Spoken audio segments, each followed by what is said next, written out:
दोस्तों, गर्मी की छुट्टी शुरू हो गई है और इस छुट्टी में यदि आप कहीं जाना चाहते हैं अपने पूरे परिवार के साथ, तो आप उत्तराखंड के 4 धाम घूम सकते हैं। मई के पहले हफ्ते से दिवाली तक यहाँ जाया जा सकता है। जून और जुलाई बारिश अधिक होती है, इस समय ना जाना ही बेहतर है। फिर सितंबर भी अच्छा मौसम है। उत्तराखंड के 4 धाम में गंगोत्री, यमुनोत्री, केदारनाथ और बद्रीनाथ शामिल हैं। हाल ही में हमारा पूरा परिवार 15 दिनों की यात्रा पर था। अपने अनुभव के आधार पर यह वीडियो आप तक पहुंचा रहे हैं। ये चारों धाम अधिक ऊंचाई पर हैं। समुद्र तल से लगभग 3300 से 3500 मीटर की ऊंचाई पर है, जहां कुछ जगह पर तापमान माइनस में है और कुछ सामान्य है, कहीं बारिश अधिक होती है। ट्रैवल ब्लॉग के पहले एपिसोड में इस यात्रा पर जाने से पहले किन किन बातों का ध्यान रखना चाहिए, इसी विषय पर आपसे बातचीत करेंगे। तो चलिए शुरू करते हैं। सबसे पहले दिमाग में ये बात आती है कि कैसे जाएं। पहला तरीका ये है, आप ट्रैवल टूर पैकेज 4 धाम यात्रा सर्च करें। आपको बहुत सारे वेबसाइट्स मिल जाएंगे। आप उनकी रेटिंग चेक करें, लोगों के रिव्यूज देखें और तभी उस साइट पर जाकर आप विस्तार से उनसे बातचीत करें।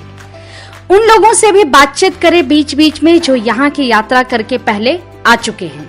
अक्सर ट्रैवल एजेंसी का ऑफिस हरिद्वार या ऋषिकेश में होता है। जल्दबाजी ना करें। जो भी बातचीत ट्रैवल एजेंसी के साथ हो उसे मेल करने को कहें, पूरा डिटेल्स के साथ। आपके पास लिखित में भी कुछ होना चाहिए। पूरा ऑनलाइन पेमेंट उनके कहने पर तुरंत ना करें। अक्सर ट्रैवल एजेंसी 12 दिनों का पैकेज बनाती है इस 4 धाम के लिए, जो थोड़ा हेक्टिक होता है। आप उनसे 13 से 14 दिनों का कह सकते हैं। इससे बीच बीच में आपको आराम करने को भी मिलेगा। दोस्तों, ट्रैवल एजेंसी के द्वारा जब आप जाते हैं तो इसका एक फायदा भी है।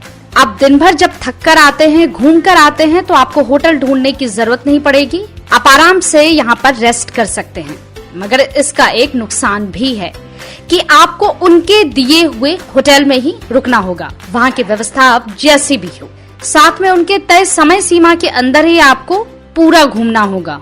दूसरा जाने का तरीका ये है कि आप कोई भी गाड़ी यहाँ दिल्ली से बुक कर लें, या आप जहाँ से भी हैं वहाँ से बुक कर लें और अपने पसंद के होटल में रुकें। मगर अनुभव के आधार पर सुझाव ये है कि फैमिली के साथ जाएं और टूर पैकेज ही लें। पीक मौसम में होटल मिलना मुश्किल हो सकता है। अब बात करते हैं बजट की। 4 धाम यात्रा में प्रति व्यक्ति खर्चा लगभग 19 से 24,000 के पास आ सकता है, जिसमें गाड़ी, होटल का किराया और सुबह और रात का खाना शामिल है।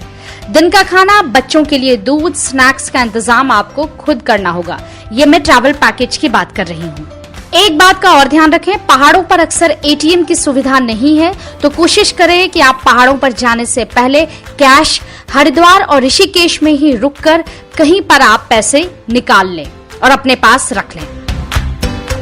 तीसरी महत्वपूर्ण बात, मेडिकल एंड फिटनेस। धाम यात्रा पर जाने से 1-2 महीने पहले सुबह शाम जरूर वॉक करें। अचानक चढ़ाई से आपको परेशानी हो सकती है। हालांकि घोड़े, पालकी और पिट्ठू की सुविधा है, तो जाने से पहले डॉक्टर से उचित सलाह लें। सांस फूलती हो, हाई ब्लड प्रेशर हो, तापमान का अचानक से बदल जाना और अधिक ऊंचाई से आप बीमार भी पड़ सकते हैं। अपने फैमिली डॉक्टर से उचित परामर्श लेने के बाद आप अपनी तैयारी शुरू कर दीजिए। गाड़ी में पहाड़ों पर घूमने से घुमावदार रास्ते से वोमिटिंग भी होती है। आप अपने पास कोई मेडिसिन रख सकते हैं या चटपटी, खट्टा मीठा, चॉकलेट, टॉफी भी रख सकते हैं। अपनी रोजमर्रा की दवाओं के साथ साथ सामान्य दवाएं जैसे सर्दी बुखार, बदन दर्द, घुटने का दर्द, खांसी, लूज मोशन की दवाई भी साथ में जरूर रखें। कपड़े, चारों धाम में तापमान अलग अलग होने के कारण आपको अपने कपड़ों का चुनाव बड़े ध्यान से करना होगा। पहाड़ों के मौसम का कोई ठिकाना नहीं होता, कभी भी बारिश हो सकती है। रेनकोट, छाता, गर्म कपड़े, इनर, मोजे, टोपी, दस्ताने जरूर साथ में रखें। बच्चे हों तो खास तौर पर इस बात का ध्यान रखें। कपड़े का चुनाव ऐसे करें जो जल्दी गंदे ना हो और धोने पर जल्दी सूख जाए। शायद आपको धोने और सुखाने का समय ज्यादा ना मिले। कपड़े मिक्स और मैच करके आप पहन सकते हैं।